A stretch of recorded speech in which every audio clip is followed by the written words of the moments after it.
What it's like to fight for your life against the coronavirus in an ICU by Dominic Minghella, Telegraph. As Boris Johnson is put in intensive care, TV producer Dominic Minghella explains how COVID-19 can become more serious than it first appears.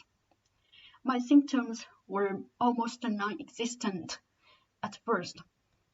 One night, I had a bout of chills. I assumed I must have turned the heating down too low and went to bed without thinking too much about it. I checked my temperature regularly for the next 48 hours, but I had nothing to hide. No cough either. Paracetamol and carry on. 3 days later, I dropped my daughter at a children's party and got both the time and the venue wrong. 2 days later, still no real fever or cough, but I was beginning to feel seriously tired. My eyes were closing at the dinner table.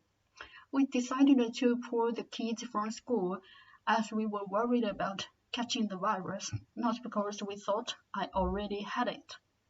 A week in, and it became clear. My temperature hit 102 F. I was gulping down paracetamol. I had a horrible mentally taste in my mouth and didn't want to eat. I was so weak I could barely hold a cup. Still no cough. I began to realize that I was breathless. Climbing the stairs had become too hard, so I wasn't going down in the first place. I still didn't have a cough, but I felt like I was subconsciously suppressing it. No cough meant no COVID-19. I didn't want COVID-19. I moved a little so as to require little breath. Same went for talking. Less talking, less breathlessness. On day 10, I spoke on the phone with the GP who recommended a visit to A&E. I hated that idea and lived on for another day. Trying the 111 online symptom checker instead, it quickly said, call 999. The ambulance crew couldn't hear anything in my chest, but even with oxygen support, my stats were low. They took me to nearby King's College Hospital, which seems to be wholly given over to COVID-19. There was a long wait. All the other blue-collar patients were like me, and the ambulances just seemed to keep coming. I was taken to A&E resus, where they put in lines, administered antibiotics, x-rayed my chest, wired me up to monitors, took blood, and left pretty much no part of me unpoked. The deep back of throat cotton bud swipe for COVID-19 made me gag, and the nasal swipe made me cry out. The thing is thrust right up your nose and seemingly into your mind, as the doctor later put it. I was to be taken to a way station ward to await the test results, before then heading on to a COVID-19 ward. They had ventilators. I was reassured. At least, I think it was intended as a reassurance. The noise in A&E was spectacular, like being in an episode of ER with full surround sound, a relentless bleeping and digital alarms, announcements on the PA. Stop shouting, patients shouting. The discomfort was spectacular too. I was still on a trolley after many hours, and my lower back was screaming with pain. Eventually, a wonderful Lancastrian nurse sensed my distress and ordered a bed, soft and electrically adjustable, to be brought in. It was like landing in the Ritz. I needed a rest, but there were constant arrivals. A nurse came in for swabs. This time, nasal, throat, growing, and charming anus. MRSA, she said. There were more tests injections. I lost track and stopped caring. A doctor and a junior, wearing masks, arrived. Their body language spoke of tragedy. They said I would be moved to a COVID ward for confirmed patients once my results came back. I reached for some sort of comfort or hope. The funny thing is, I feel like I could eat for the first time. In some ways, I'm better. Yes, but you can have good days, I replied to the doctor. And before he went, he asked if I was related to Anthony Minghella. Yes, my brother, I said. Oh, and now you've become the title of his film. So I was Eponymous, the English patient.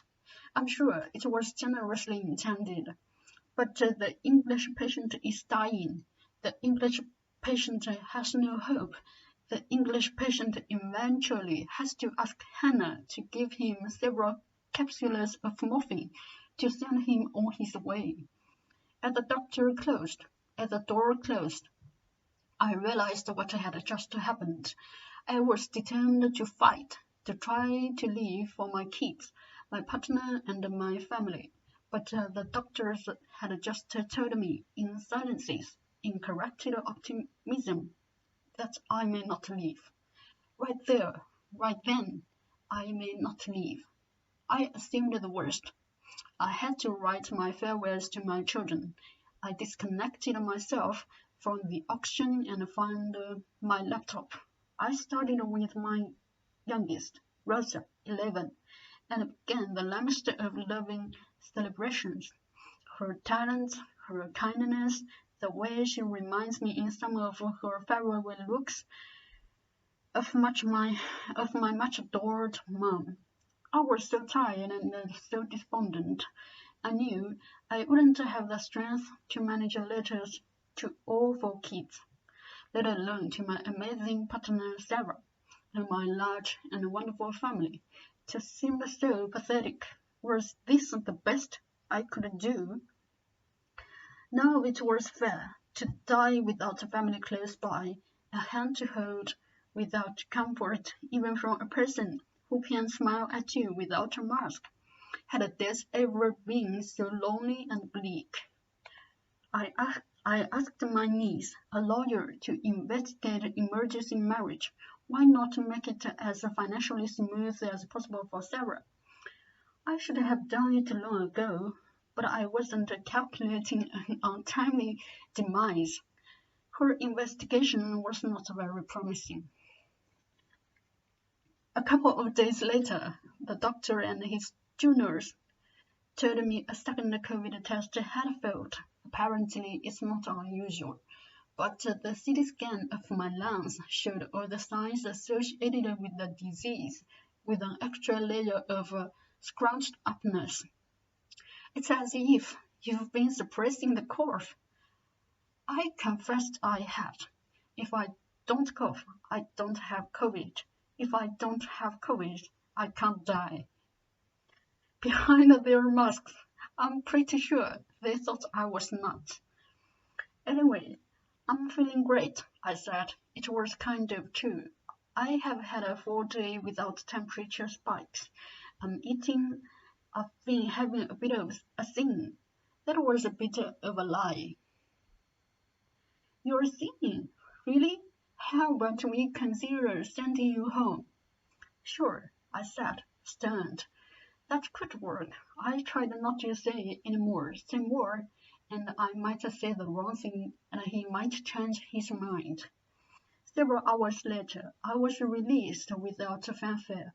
I wanted to thank the staff. I wanted to hug them, but they barely looked up from their stations.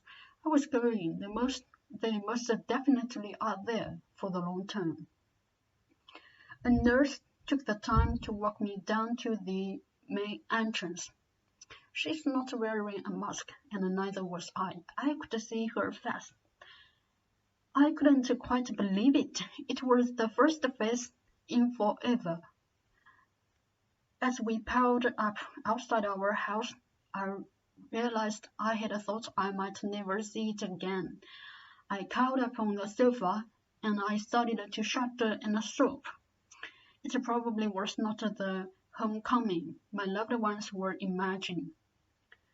There was no dancing, not even a smile. My lungs were on fire, and worse, my mind, it appeared, was shot. But I was back. Dear God in heaven, I'm back.